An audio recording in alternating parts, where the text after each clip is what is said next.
السلام علیکم ورحمۃ اللہ وبرکاتہ۔ آج کا پہلا سوال ہے کہ آج کل مروجہ حج و زیارت ٹور والے مشہور عالم دین کو امیر الحجاج بنا کر اپنے قافلے کے ساتھ لے جاتے ہیں تاکہ زیادہ سے زیادہ لوگ ان کے ٹور میں آئیں، تو ایسا کرنا صحیح ہے یا غلط؟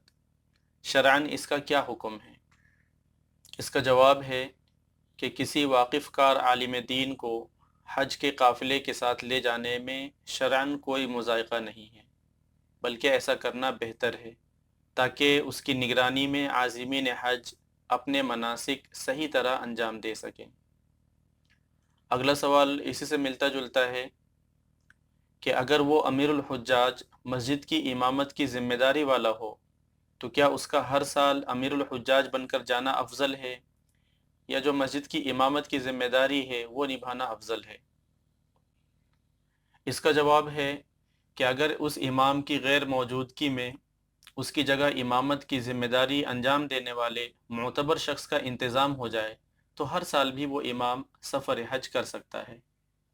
اگلا سوال ہے کہ جو لوگ حج کرتے ہیں انہیں الحاج لکھا جاتا ہے، تو جو لوگ نماز پڑھتے ہیں انہیں نمازی، اور جو زکوٰۃ دیتے ہیں انہیں زکاتی کیوں نہیں کہا جاتا؟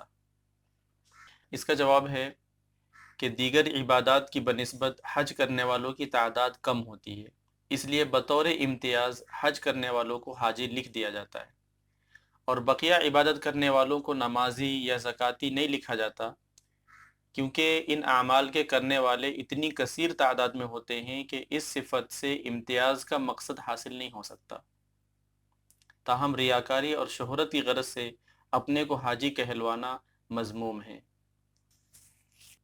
اگلا سوال ہے، کیا حاجی کے حج قبول ہونے کی علامتوں میں سے یہ ہے کہ وہ حج سے فراغت کے بعد گناہوں کے کام چھوڑ دے، مثلا داڑھی رکھ لے، معاملات صحیح ہو جائیں؟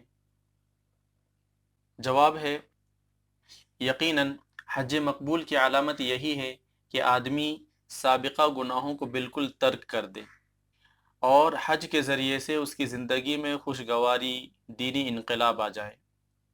جو شخص اس معاملے میں کوتاہی کرتا ہو اور حج کے بعد بھی گناہوں پر جمع رہتا ہو، وہ بلا شبہ حج مقبول کی ایک علامت سے محروم سمجھا جائے گا۔ تاہم ان معاصی کی وجہ سے، یعنی ان گناہوں کی وجہ سے، یہ نہیں کہا جائے گا کہ اس کا حج ادا نہیں ہوا۔ ادا ہونا الگ بات ہے اور قبول ہونا الگ بات ہے۔ اگلا سوال ہے کہ ایک شخص جو کہ شرابی ہے، بغیر توبہ کیے امسال وہ حج کو جا رہا ہے، کیا اس کا حج کو اس طرح جانا جائز ہے یا نہیں؟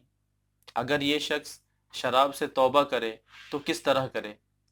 اگر یہ شخص توبہ نہ کرے اور مسلمانوں کی دعوت کرے تو مسلمان اس کے یہاں دعوت طعام میں شریک ہوں یا نہیں؟ اس کا جواب ہے کہ شراب پینا اللہ کے نزدیک سخت ترین گناہ ہے، جس پر قرآن اور حدیث میں سخت ترین وعید آئی ہے۔ اس لیے اگر کوئی شخص شراب کا عادی ہو تو اس کو یہ عمل چھوڑ کر توبہ و استغفار کرنا چاہیے۔ تاہم اگر ایسا شخص بغیر توبہ کیے حج کو چلا جائے تو اس کا حج ادا ہو جائے گا، لیکن شراب کا گناہ بغیر توبہ کے معاف نہ ہوگا۔ ایسا شخص جو برسر عام گناہ کبیرہ کا مرتکب ہو، گو کہ اس کے فسق کی بنا پر اس کو اپنے جرم اور گناہ کا احساس دلانے کی خاطر تعلقات کے ختم کرنے کی گنجائش ہے، لیکن تعلقات کا ختم کرنا زیادہ مفید نہیں ہے۔